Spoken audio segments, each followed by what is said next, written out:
The Lion King continues to roar on Broadway, a global phenomenon. It's been a massive hit since 1997, and we're here to celebrate it. I'm Tamsin Fidel, and this is The Broadway Show. Welcome. On this episode of The Broadway Show, we are talking all things Lion King with 5 great interviews, from the stars on stage to the musical's creative engine and the backstage MVP. The Lion King is truly Broadway royalty. So let's talk stars, because L. Steven Taylor is one of the longtime stars at the Minskoff Theater. He's been with The Lion King for 20 years and still going strong as Mufasa.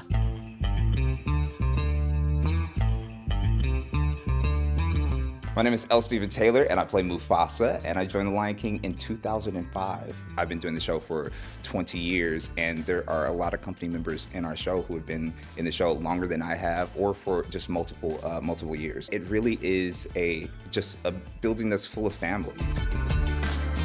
I don't think that there was ever a really specific moment where I was like, I'm going to go and do this. The thing that did happen is I had a lot of people along the way, along my career, who said, I see something in you and I think that you should. I see something in you and so I'm going to show you what I know.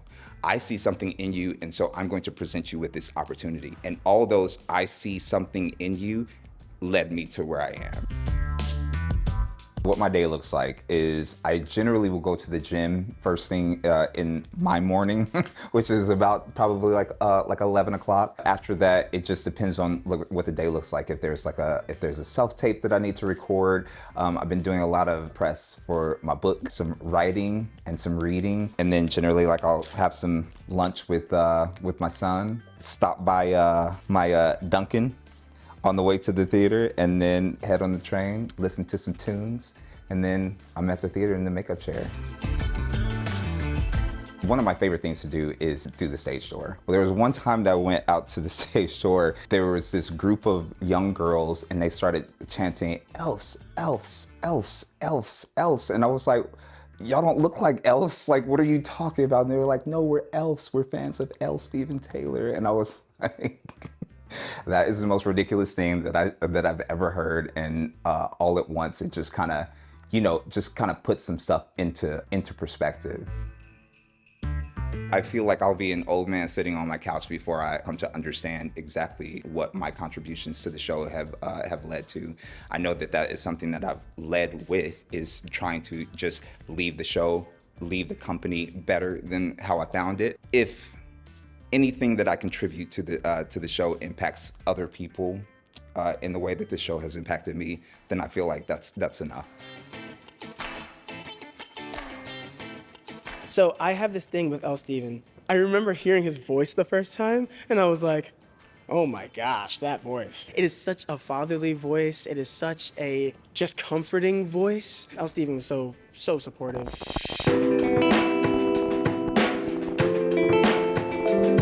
I'm Jeremy Noel. I am in The Lion King on Broadway, and I am in the ensemble, and I am an understudy Simba. At the end of August, I made my Broadway debut, and that was in my ensemble track. I was just trying to be so present and so just here with everybody, and also here with myself. This is my Broadway debut. It's a very special moment. So I actually didn't start with musical theater. I started playing instruments. So I played violin, I played piano, I played percussion, drum set. Being, with an ensemble with instruments, to me was like, I was like, oh, this is my comfortable spot. But I did get bit by the singing bug. I remember being in my high school career day class, and me saying, I'm gonna be on Broadway. I'm gonna do a tour. And I remember my teacher was like, well, could you be more specific about what you might want to do? And I was like, honestly, I would love to be in The Lion King, and I would love to do Simba in The Lion King. So I was on the national tour for The Lion King, and I got the Broadway job for The Lion King on tour. No matter where I went in the United States, the reaction was the same, no matter the age of the person. When that elephant comes down the aisle and Circle of Life starts, the faces of the people in the audience, it brings me to tears, honestly. Seeing people crying, watching the show, seeing people with their mouths wide open, like, I can't believe this is happening. And with all the technology and things that we have these days, just seeing a puppet come down the aisle is enough to make somebody feel so just joyful, so just happy. I just think that's really amazing. And being able to witness that every day is just truly special. Making my Broadway debut is so special. I think about my family. I think about my mom and dad. And I think about how much they supported me through all of this. And for them to see me on the Broadway stage was just more than I could ask for. Jeremy is not a total newcomer because Jeremy was on the tour. When we have somebody that comes to us from another company, it's sort of like their family already. And he's been such a wonderful breath of fresh air in our company. It's great when we get new people. I'm Cherie Rosen. I'm the musical director of The Lion King on Broadway. I've been with this production full-time since 2005. I was not always the conductor. I was the associate conductor for 18 years. This January will be the beginning of my third full year as MD. So this is the orchestra pit. This is where all the strings play and the woodwinds, the woodwind 1, woodwind 2, and one of the keyboard players. But this place is full of bows going back and forth. This is the music office in the Minskoff, and we do music rehearsals here. We do warm-ups with the kids here. We sometimes have like little teeny choir rehearsals here with like maybe 5 people. Look at this, is the original vocal Bible from, 1997, and all of the subsequent ones, all of, the paperwork and the forms and leaves of absence and all of that stuff here. Oh, I just can't wait to be Thank you. Ron Kunene was in the original company. He was in the original movie of The Lion King, one of the singers. He was in charge of teaching all the South African languages to the Americans. And since I was going to be in the position, in the associate of teaching the languages to the people, he had to teach me. And he said to me that first day, Cherie, you're walking through a doorway today into another world, and this is going to change your whole life. And I thought, okay, great. But then, now it's, 20-something years later, and I realized how right he was. It changed my whole life and the way I look at the world, and all the ways The Lion King and all the people that I've met here have enriched my world. Where can I start with Cherie? She's just the best, and she knows this stuff more than anybody, that she knows about our language. She knows how to pronounce even our Zulu, our native language. So she's just amazing. My name is Lindiwe Dlamini. I've been with The Lion King on Broadway for 28 years now. It's been like more than 10,000 shows. I'm a sole original cast member of The Lion King on Broadway. It feels unreal, but at the same time, I don't feel like it's been 10,000 shows. I don't know how to explain it, but it doesn't feel like it.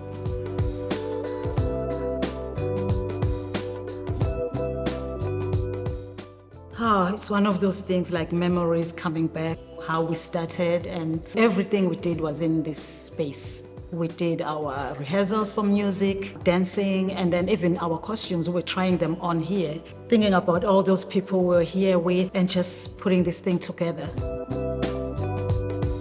The memory for me is when we started hearing Heather singing the song. Like every day we were in tears. We had a room where we rehearsed just the singers.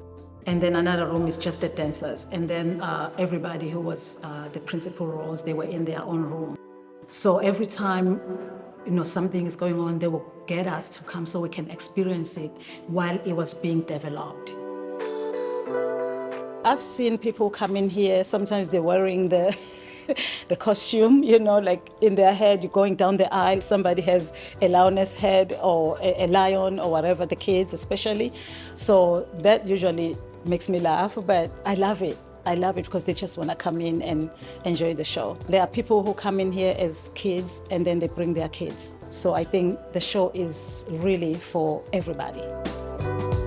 Lindiwe is really amazing. She is a big reference for me because I will go back to her and say, hey, do you remember when? But also I just think it's amazing. I mean, bless her, she is here every performance doing her thing.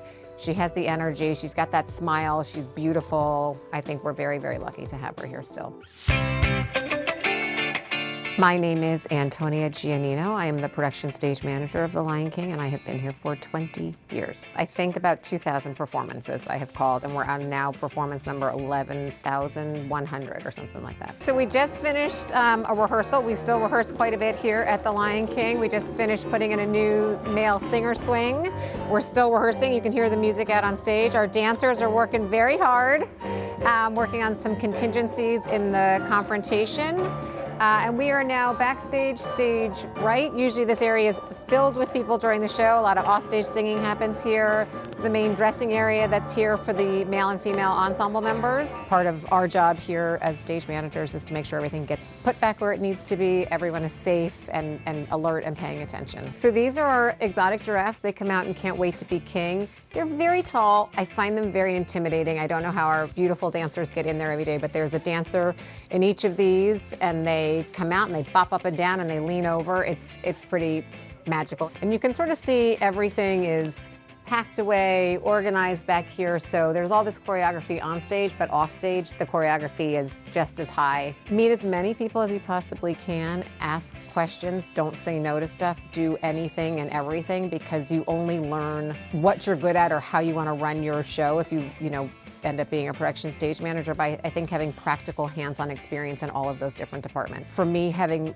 run a follow spot, having painted stuff, sewn stuff, welded stuff, done wardrobe, all of those things I think have really contributed to who I am today, and also be willing to grow and to continue learning.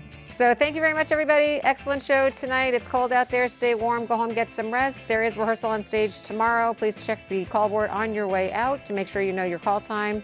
Everyone else, it's a 6:30 half hour for a 7 o'clock show tomorrow night. Thank you. Good night.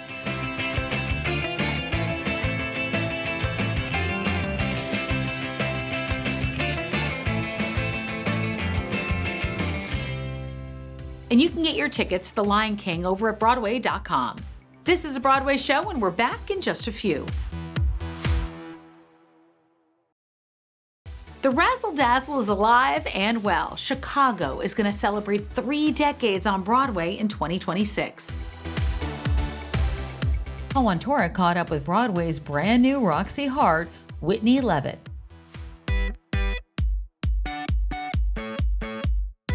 Whitney, welcome to Broadway. This is your Broadway debut. Yes. What's the scariest thing about saying yes to Roxy Hart? It's such an iconic role, and so many amazing, talented people have played in that role, so I just want to do it justice. I feel like it's really big shoes to fill, so I've just been working really hard, singing, dancing, acting, the whole shebang. Like, I just want to live up to that. You were sort of tagged a villain, right, on season 1 of Yes. Secret Lives of Mormon Wives. Yeah. And I know Roxy Hart is a Mary Murderess. I don't know if she's Yes. a villain, but we love those girls, Yes, don't we? yeah. Which is maybe why you're now sitting here. I mean, because We have something in common. Well, talk about that. Like, what is your connection to her, and how are you Yeah. sort of clicking in? Because as you mentioned, so many great actresses have done this, Yeah. and the show really allows them to sort of find their relationship with the character. Although I may not agree morally with how she goes about getting what she wants, she knows what she wants, and I can relate with that. Like, I'm a very determined, hardworking individual, and I'm not afraid to express what I want or what I want to go after, which I think can be very daunting for some people, but that's just something that has just always been a part of me and a part of who I am. But yeah, I can relate with her in that way. You have a really strong dance background. I know you studied dance for most of your life. What is it like tackling the Fosse? I mean, what a great style to get Yes. to do. What's it been like jumping into that world? It's very specific. Yeah. It's very contained energy. It's like I'm so used to dancing really big and loud, but it's like, it's still Holding it big in. and loud, but it's energy that's contained, not big movement. So it's been challenging figuring that out, but I've enjoyed it. Step inside the world's most haunting love story. It's Masquerade, a reimagining of Phantom of the Opera off-Broadway right now in New York City. Here's Beth Stevens with another edition of Building Broadway for us. Diane, this is an amazing space. This used to be Lee's art shop. I used to come here and buy, So I did don't I. know, like pens, Colored markers. pencils. Yes. Yes. But that is not what it looks like now. This I place know. has been transformed. When you came into the space, what did you think it would offer to this piece? Well, the moment we walked in to the first floor and there were these vaulted ceilings, I thought, well, this is the catacombs of the Paris Opera. And then we went downstairs and there was 10,000 square feet of a basement, which I thought that's the Phantom's lair and his, you know, his secret workshops. And then you go up and up and up and, you know, go figure there's a roof. So, Which is important. which is important. So it just felt like the building, this building has a soul. It has a DNA of architecture that could be turned into the Paris Opera and be a place for the audience to discover all the hidden secrets. This is not just for the diehard fans, PHANS. This is for anyone. Yeah. So I want you to sort of explain what it is to people who don't have that diehard fandom. If you've never seen Phantom of the Opera, this is your opportunity to experience this incredible musical, but more deeply, more intensely, and in a more fun way than the traditional Broadway experience. And I think this show is opening a door for a whole new way for audiences to have experiences, which is what we're craving in our lives. Is when we go to the theater, we want to feel it. We want to be in the theater because we want that live experience. And a show like Masquerade puts that at the forefront. But also it's really intimate. You are face to face with these actors. Yes. So tell me about how you're having to use your skills both from the 30,000 foot view and then that close intimacy. Yeah. Well, when I thought about the opportunity to work on Phantom in this immersive environment, it was this invitation to imagine the spectacle of that show, but to put it into the architecture of a building where an audience would walk room to room and have the opportunity to actually be in it. Almost like you're stepping into a film of it. I mean, you have to understand, this is not just, I'm watching the Phantom sing to Christine.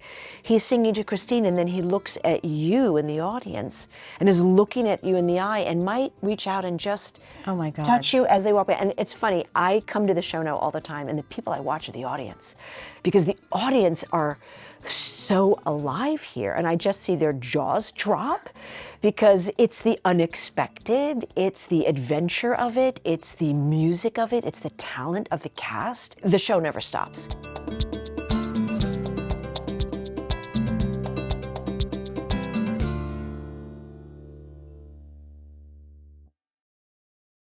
Thanks so much for sticking around. I'm Tamsin Fidel. Every year, Broadway turns its spotlight inward. It's Broadway Salutes, the event that honors theater professionals who have worked on Broadway for decades. The 16th annual event put on by the Broadway League and the Coalition of Broadway Unions and Guilds. Broadway Salutes honors everyone from actors and agents to stagehands and stylists, ticket sellers and ushers.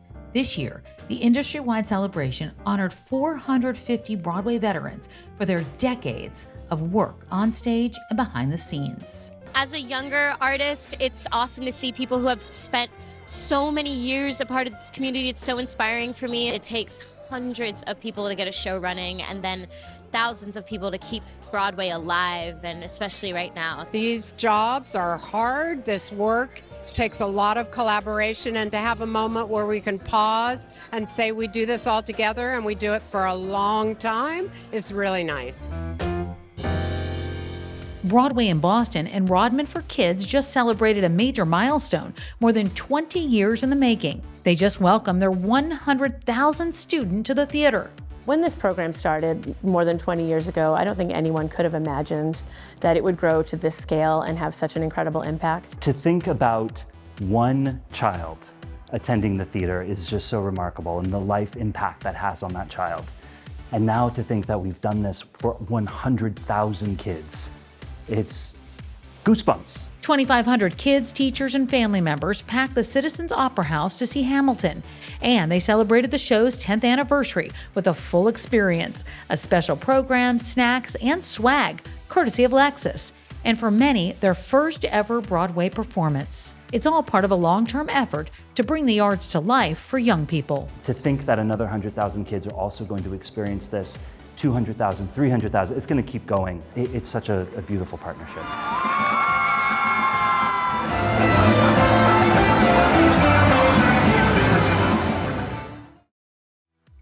That's all for now. I will see you next time. I'm Tamsin Fidel, and this is The Broadway Show.